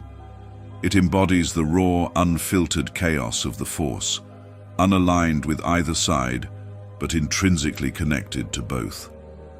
Its resistance to control symbolizes the inherent futility of the galaxy's attempts to dominate nature, a poignant lesson that was ignored in the relentless pursuit of war. The Zillo Beast's story reminds us that the Force is not limited to lightsabers and philosophical debates.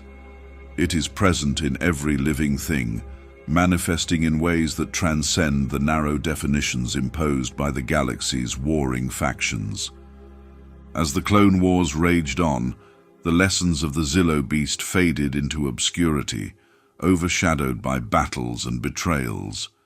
Yet, its story remains a potent allegory of balance and hubris, a reminder that the greatest threats to the galaxy often stem not from external enemies, but from the unchecked ambitions of those who seek to reshape it in their image. The Zillo Beast was nature's answer to a galaxy consumed by conflict, a fleeting glimpse of a larger, more profound truth that neither the Jedi nor the Sith were prepared to face. The execution of Order 66 marked the darkest moment in Jedi history, a coordinated strike that swept through the galaxy with brutal efficiency. This act of betrayal was more than the result of Sith cunning. It was the culmination of decades of systemic failure within the Jedi Order.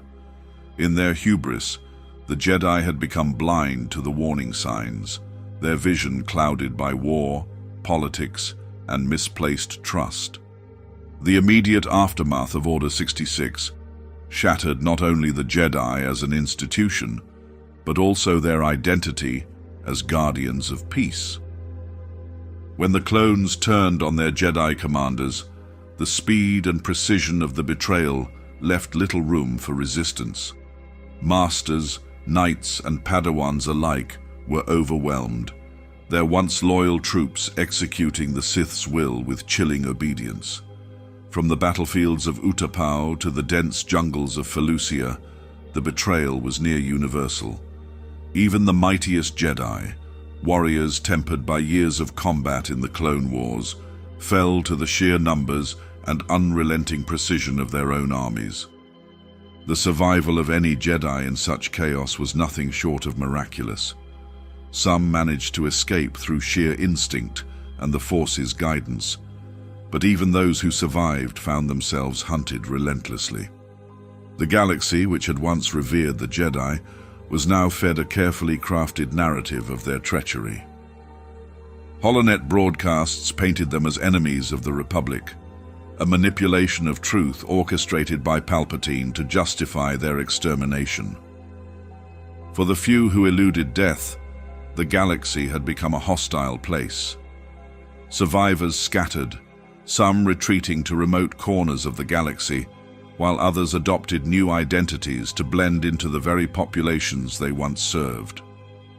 For these remnants, survival meant abandoning the ideals that had defined their lives. Lightsabers, once symbols of hope and justice, were hidden or destroyed, their presence too dangerous in a galaxy ruled by fear. Yet, the Purge's impact went beyond the physical destruction of the Jedi. It was a symbolic severance of their connection to the galaxy and the Force itself. The Jedi Order, as it had existed for millennia, was a rigid institution that failed to adapt to the challenges of a changing galaxy. Their role as generals during the Clone Wars, their alignment with a faltering Republic, and their inability to foresee the Sith's grand design were not merely tactical errors, but profound failures of vision. Palpatine's calculated manipulation had exposed and exploited these weaknesses.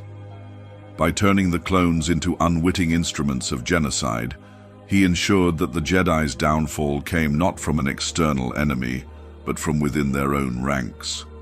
This betrayal was not just a physical defeat, it was a moral and spiritual collapse. However, even in the face of such devastation, the Jedi Purge was not an absolute end. Scattered as they were, the surviving Jedi carried fragments of their heritage.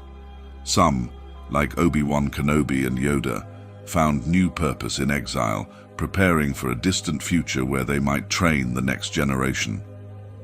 Others struggled with their own sense of guilt and failure, questioning their role in the galaxy's descent into darkness. The Purge also marked the beginning of a shift in how the Jedi would be remembered.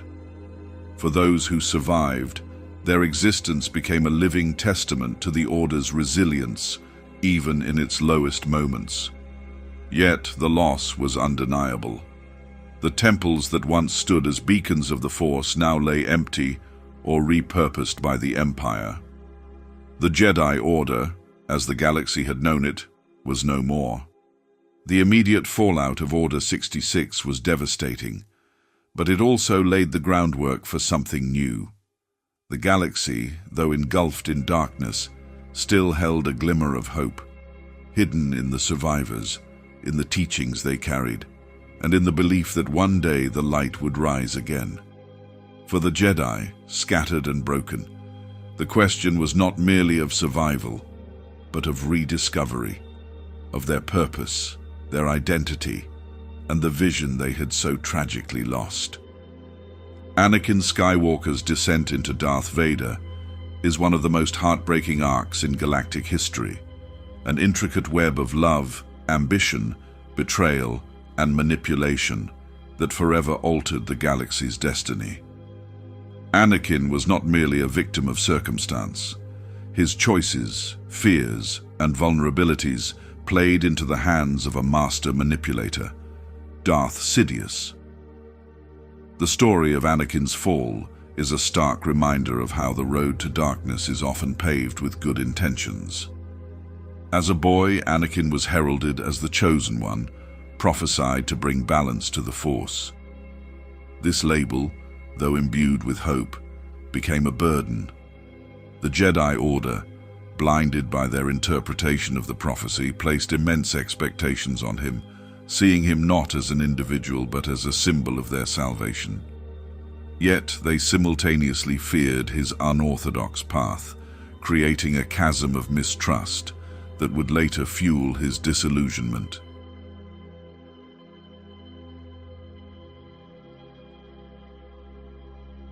Anakin's inner turmoil was further compounded by his relationships. His love for Padme Amidala was his greatest strength, but also his greatest vulnerability. Unlike the detached, disciplined life the Jedi demanded, Anakin craved connection and belonging. His marriage to Padme, kept secret from the Jedi, became both a sanctuary and a source of anxiety. When visions of her death in childbirth plagued him, Anakin's desperation to protect her opened a pathway for Sidious's influence. Darth Sidious, ever the cunning orchestrator, exploited Anakin's fear with precision. By planting seeds of doubt about the Jedi's intentions and offering forbidden knowledge of the dark side, Sidious positioned himself as the only figure Anakin could trust. The Sith Lord's promise of saving Padme was the hook that ensnared Anakin, but it was his manipulation of the Jedi's perceived hypocrisy that sealed his fall. The Jedi Council's treatment of Anakin exacerbated his growing mistrust. They placed him on the Council, but refused to grant him the rank of Master, a decision that bruised his pride and deepened his resentment. When Mace Windu dismissed Anakin's plea to spare Palpatine and instead moved to execute him, it solidified Anakin's belief that the Jedi were no better than the Sith. In that moment, his choice to intervene wasn't merely about loyalty to Sidious, it was the culmination of years of feeling misunderstood and undervalued. The transformation into Darth Vader was not instantaneous. Anakin's first act as Vader, the massacre of the Jedi younglings in the temple, marked a point of no return.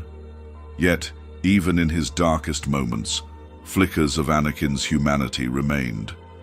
His inner conflict would persist, buried beneath the fearsome armor and the persona of the Dark Lord of the Sith. Anakin's fall was not just a personal tragedy. It symbolized the failure of the Jedi Order and the Republic. It marked the triumph of the Sith and the rise of the Galactic Empire, a regime that plunged the galaxy into fear and oppression. Yet, his story also carried a glimmer of hope. The love that led to his downfall would ultimately be the key to his redemption through his son, Luke Skywalker. The implications of Anakin's transformation into Vader resonated far beyond his lifetime. It served as a cautionary tale about the dangers of fear, attachment, and unchecked power. It also highlighted the importance of compassion and understanding, qualities that could have changed his fate had they been more present in the Jedi Order. Anakin Skywalker's journey from hero to villain is a complex narrative of choices, consequences, and the enduring struggle between light and dark. While his fall brought immense suffering to the galaxy, it also set the stage for the ultimate restoration of balance. A reminder that even in the shadow of darkness, the light of redemption is never entirely extinguished. The end of the Clone Wars marked a significant shift in the galaxy's history. The Clone Army, once hailed as the defenders of the Republic, became instruments of oppression under the newly established Galactic Empire. This transition was neither accidental nor abrupt. It was the culmination of Palpatine's meticulous strategy to consolidate power and eliminate opposition. At the heart of this transformation was the issuance of Order 66. The clones, bound by their bioengineered loyalty and the inhibitor chips implanted within their brains turned against the Jedi without hesitation. This single act eradicated the Republic's most stalwart protectors and solidified the clones' new role under Palpatine. The same soldiers who once fought valiantly alongside the Jedi now became enforcers of Imperial will, their identities overshadowed by their programming.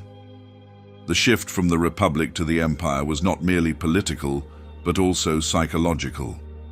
The clones were conditioned to follow orders without question, a trait exploited by the Empire to maintain control. The individuality some clones had begun to develop during the war was systematically stripped away. They were no longer viewed as soldiers with names and personalities, but as faceless tools of subjugation. Even their iconic armor was gradually replaced with designs reflecting the Empire's authoritarian aesthetic, symbolizing their complete assimilation into the new regime. For many citizens of the galaxy, the clones became the most visible representation of the Empire's oppressive might. Their presence in occupied worlds served as a constant reminder of Imperial authority. The clones enforced curfews, suppressed dissent, and carried out orders with cold efficiency. Yet beneath the surface, the toll of these actions on the clones themselves remained an unspoken tragedy. For those few who retained fragments of individuality, the transition was a profound betrayal of the principles they had once fought to uphold. The Empire's reliance on the clones, however, was not without its limits. As the years passed, the genetic template provided by Jango Fett began to show signs of degradation. Clones aged rapidly and were phased out in favor of conscripted stormtroopers, cheaper and easier to control en masse. This marked the final indignity for the clones, many of whom were discarded or relegated to menial roles. The Empire's cold pragmatism left little room for loyalty or gratitude, even for those who had served so obediently. The legacy of the clones' role in the Empire remains a complex chapter in galactic history. While they were instrumental in enforcing Palpatine's rule, their story is one of manipulation and tragedy. The clones were neither villains nor heroes in the traditional sense, but victims of a larger design that treated them as expendable assets. Their transformation into tools of oppression illustrates the devastating consequences of unchecked power and the loss of autonomy. In the grand narrative of the galaxy, the clones' journey from defenders of the Republic to enforcers of tyranny serves as a cautionary tale. It underscores the fragility of identity and the ease with which ideals can be corrupted under the guise of order. Even as the galaxy moved forward, the echoes of their actions and the tragedy of their fate remained etched in history.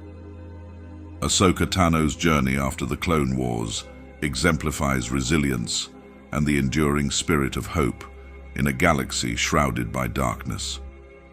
Having left the Jedi Order before its collapse, Ahsoka found herself navigating an uncertain path, one that ultimately positioned her as a symbol of defiance against tyranny and a beacon for those seeking light in the shadows of the Empire.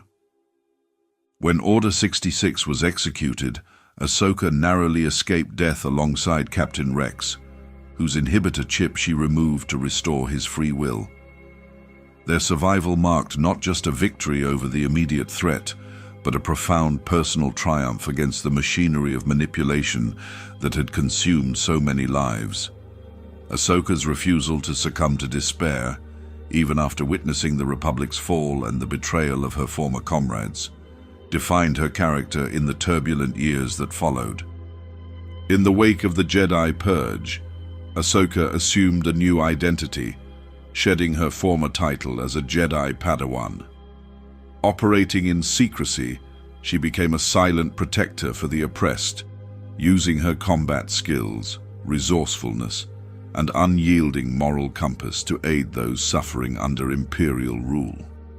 Her actions were not driven by a need for vengeance or glory, but by an unwavering commitment to justice. This quiet heroism set her apart from other survivors of the war, many of whom struggled with bitterness or a desire for retribution.